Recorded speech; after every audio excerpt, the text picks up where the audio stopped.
Dick, what are you doing? Can't take it no more.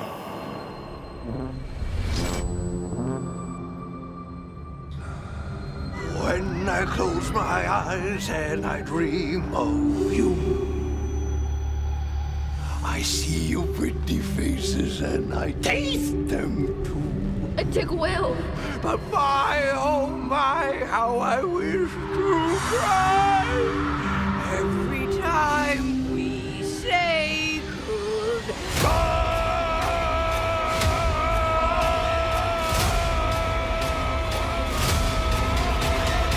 So long, losers!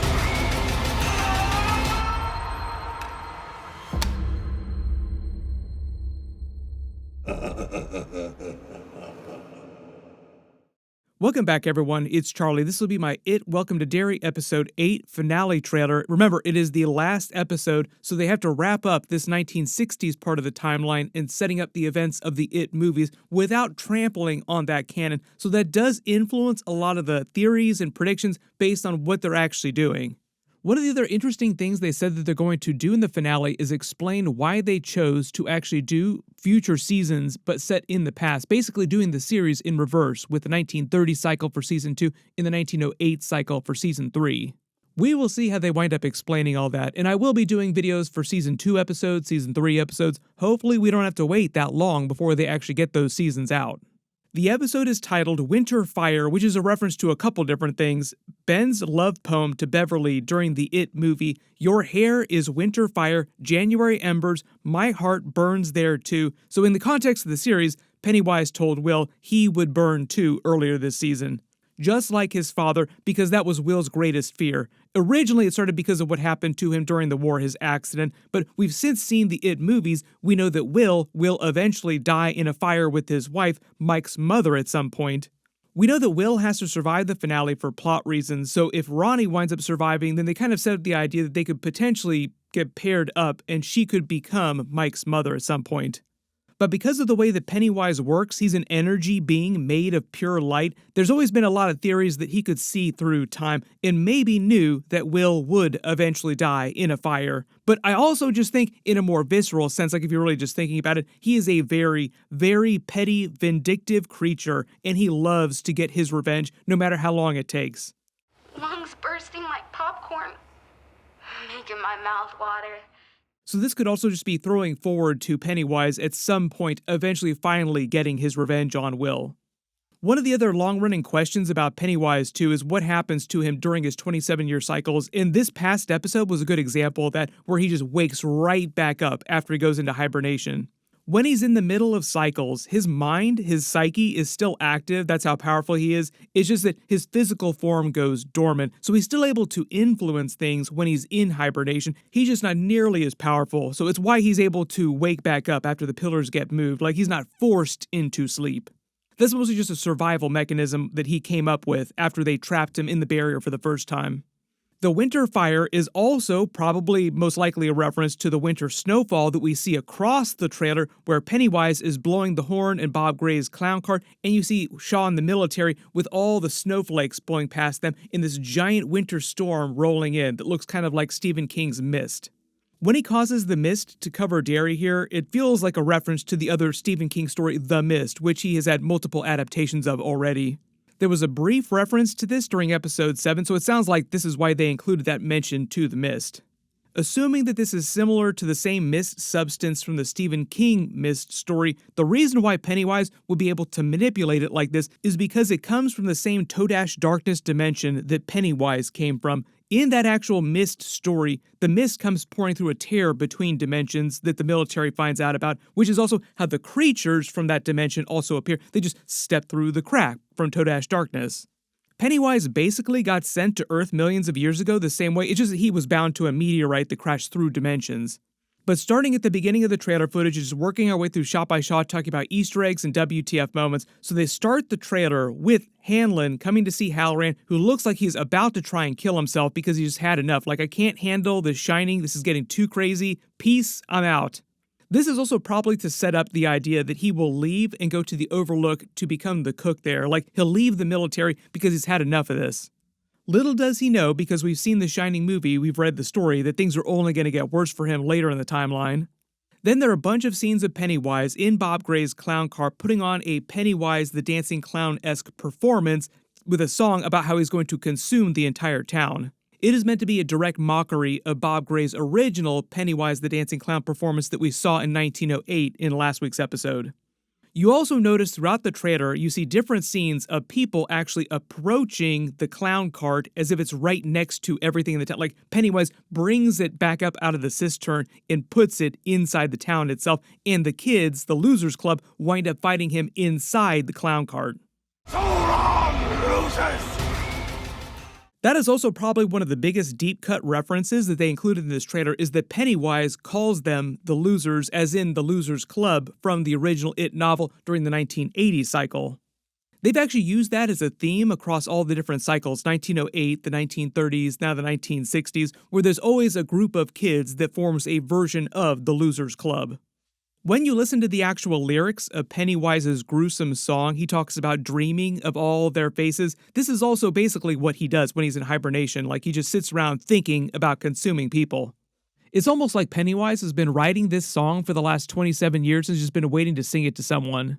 Then there's a new scene of the kids inside the mist, and they start learning about what's happened to Will. They see all the missing posters for all the kids, the victims of Pennywise, and they find Will's poster, which is Pennywise just messing with them, like, see what I've done to your friend? We know that he's alive because plot reasons he has to survive because Mike has to eventually be born. There's another scene of Hallorann seeing more dead people around the base. This is just another person who seems like they died near the military base here for some reason at some point in the past. Seems like she's from the 1930s, just based on the design here. Then there's a scene of all the kids inside what seems like the school gymnasium getting deadlit, like a mass deadlighting event with them all floating, which is another reference to You'll Float Too, classic line from the original It novel.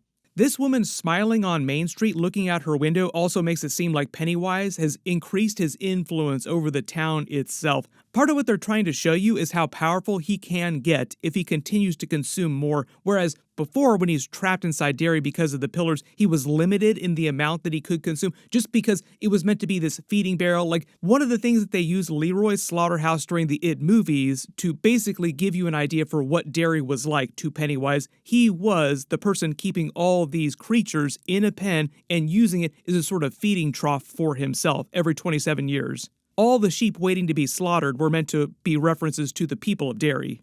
So at least before, Pennywise was just consuming the base amount that he needed to continue surviving, which is why it was a 27-year cycle and not a longer cycle and not a shorter cycle.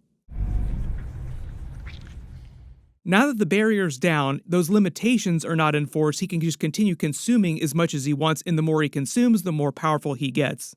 One of the new bits of lore that they included in previous episodes was that original Native American tribe, the Children of Maturin, trapped him, preventing him from taking over the entire planet. If they hadn't done that, he would have eventually taken over planet Earth. There's a scene of the kids running through the woods. This seems like when they're making their way to his clown cart. My assumption is that Shaw and the military are just seeing the winter storm roll in, like, what is going on here? Like, they're just trying to figure out what's happened. Then there's a montage of scenes with the kids trying to actually fight Pennywise inside the mist, where he's just messing with them, and you see all these bodies of the town people floating by. You'll float too. There are also a couple scenes with Charlotte, Rose, and Hank inside the car looking like they're trying to get them to the Canadian border, because that was the big plan in episode 7, is they were trying to get them past the border. Will they eventually make it outside of Derry? We will see. There are also a couple really interesting scenes here too. Notice the look on Rose's face. She is probably seeing Pennywise again for the first time since 1908, like, oh, I remember you. What I'm really hoping to see, though, is what happens when Pennywise comes face to face with Shaw again, or vice versa, when Shaw sees Pennywise again for the first time. Oh, I remember you from 1908. There was actually a line from previous trailers saying, I've always wondered what you taste like that we have not heard yet, so I'm wondering if that's actually Pennywise talking to Shaw.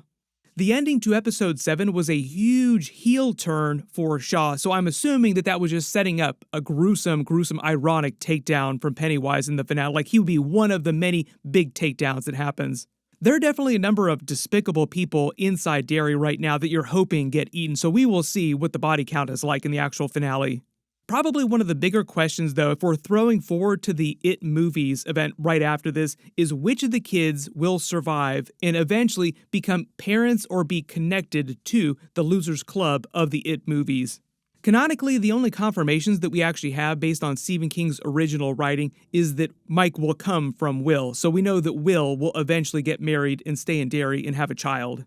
There have been a lot of theories about Marge eventually becoming the mother of Richie and naming him Richie in honor of Rich. We will see about that. There's just a lot of questions hanging in the air. They want you to feel like almost anybody here is fair game, with a few, very, very few exceptions. Like Pennywise obviously can't die either because he doesn't get killed till the events of the It Movies by the actual Losers Club from the book.